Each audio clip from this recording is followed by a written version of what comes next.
DevilNeverCry. FF16's Ultimaniac Mode promised to be harder than anything we've seen in the Devil May Cry series. Let's talk about why it may or may not have missed the mark. Difficulty seems to be quite a hot topic in the Final Fantasy community, specifically referring to Final Fantasy XVI, and unfortunately just how easy that initial playthrough is. This largely and ultimately falls down to the fact that Clive has a plethora of heavy-hitting moves that can absolutely decimate the battlefield, be it a single enemy, a boss, or even multiple enemies at that. Combine all of those damage-dealing tools and moves alongside the fact that there are multiple ways to evade damage, such as with dodges or with iframes tied to specific moves like charged magic, or the fact that some moves outright just slow down time and make you impervious throughout the entirety of the move, like Shiva's Diamond Dust or Bahamut's Giga Flare, and the game gets to be quite easy. And that's even without discussing things like potions and elixirs, which can absolutely trivialize a lot of encounters, particularly when you start doing the side quests that not only improve their potency, how strong they are, but also how many you can carry into any particular encounter. Future DNC here to tell you about today's video sponsor, Mitre Japan. Mitre Japan is an online store that stocks a range of products from some of your favorite licenses, such as Final Fantasy. A lot of the products that they sell are actually exclusive to Japan, meaning you'll be hard-pressed to find them anywhere else. Take this Tomberry for example, who's as cute as he is deadly.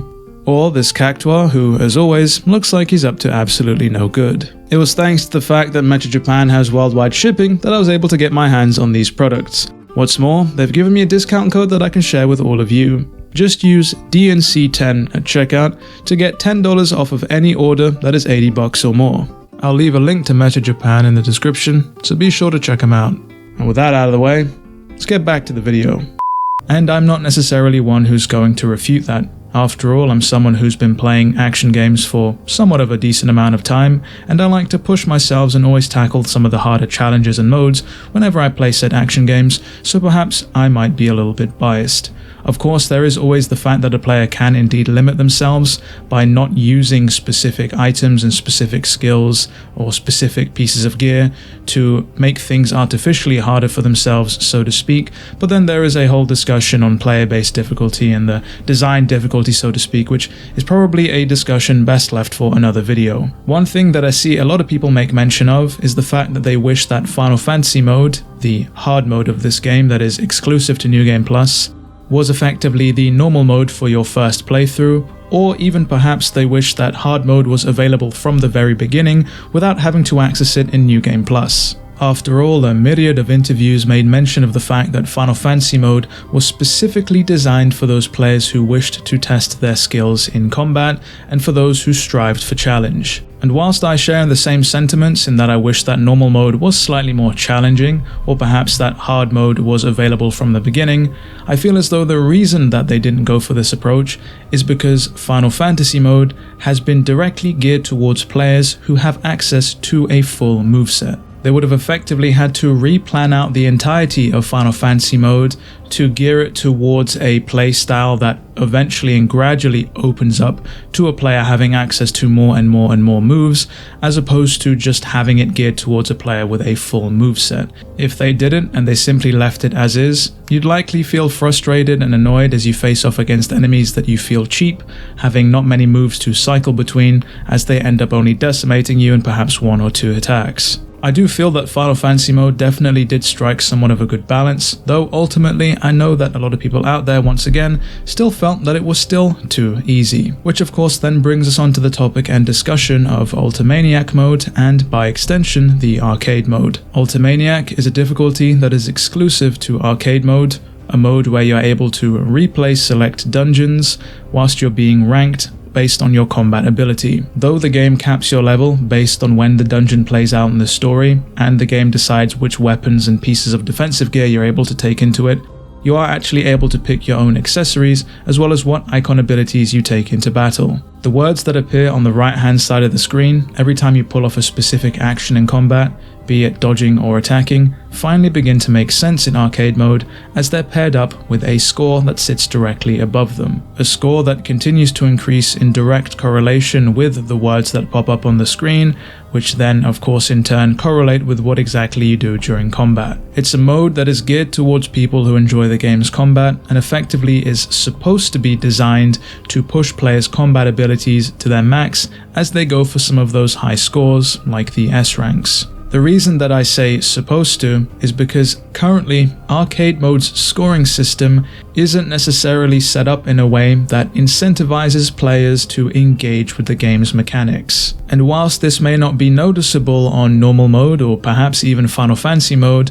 it quickly becomes incredibly apparent on Ultimaniac mode. Whenever you attack an enemy in arcade mode, depending on the amount of damage that you do, you'll receive an increase in your score total. Whenever you perform a specific action in combat, for example a precision dodge, you'll see that it pops up in a specific color and a specific star total. The color of the word and the amount of stars besides it directly correlates with a specific amount of score points that you'll get that is attributed to that action. And so as the game kindly lays out for us, there is a whole hierarchy to the actions that you can perform in combat, with some actions providing greater score boosts in combat. And so you ultimately and very quickly find out that the way to start racking up points effectively is by solely going for specific moves that will give you a specific point total. And the goal is to perform as many of these as you can before you ultimately end up killing an enemy. And so instead of effectively and efficiently clearing out combat encounters in Ultimaniac mode,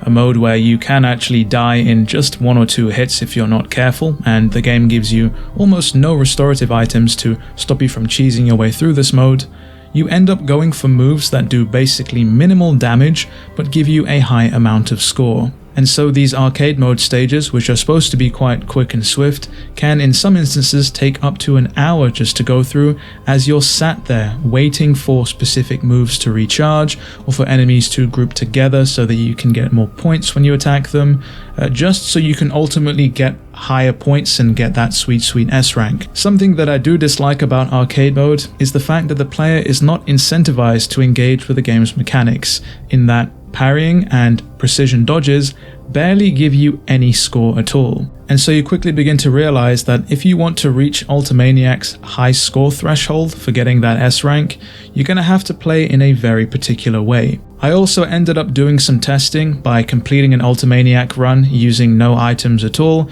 just to see if the game would give me a score point boost whenever it tallied up my total score. I can report, unfortunately, that I didn't get any kind of score bonus for completing a stage without using any items, which has me skeptical on if the game will give me any kind of point bonus for completing a stage with no damage. And on the off chance that Square Enix is listening, let us see exactly what these accolades are before we dive into an arcade mode stage. Don't just wait until the end. Once we've completed a stage, let us see and know beforehand. That way we can go into a particular arcade mode stage with these accolades in mind, so we know what we have to achieve to get those score point bonuses. Because as it stands, we're effectively shooting blind when it comes to these accolades, particularly because there are a lot of unique accolades that are tied to specific encounters that can only be found in one particular mission. So it's not just a case of completing one, making a few notes, and then keeping those in mind when you go off into the next. Also, whilst we're on the topic of improving arcade mode, I feel as though this mode could definitely use some form of a timer.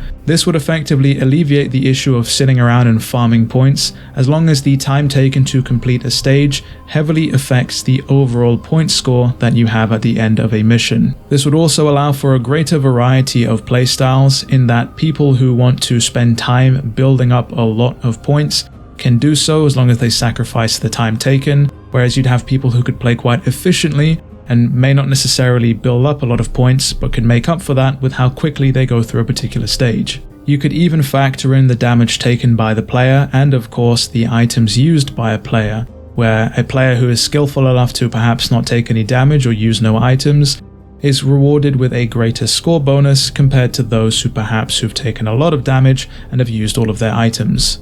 I know at this point that I pretty much am reading out DevilNeverCry's ranking system verbatim, but considering how much else they've taken from the DevilNeverCry series, why not also take the ranking system as well, considering how well it actually works? But that pretty much caps off everything that I wanted to discuss in regards to Final Fantasy XVI and its difficulty. I still am enjoying the game and its combat system, I just feel as though it could be much greater if they rectified some of these issues. If you enjoyed today's video, leave a like and subscribe, as there's more Final Fantasy content on the way. Also, let me know your thoughts on the game's difficulty down in the comments below. I'm interested in seeing how many people agree or perhaps disagree with the points that I've made in this video. And with all that said and done, it has been me, DevilNeverCry. I'd like to thank all of you for watching, and as always, I'll see you all next video.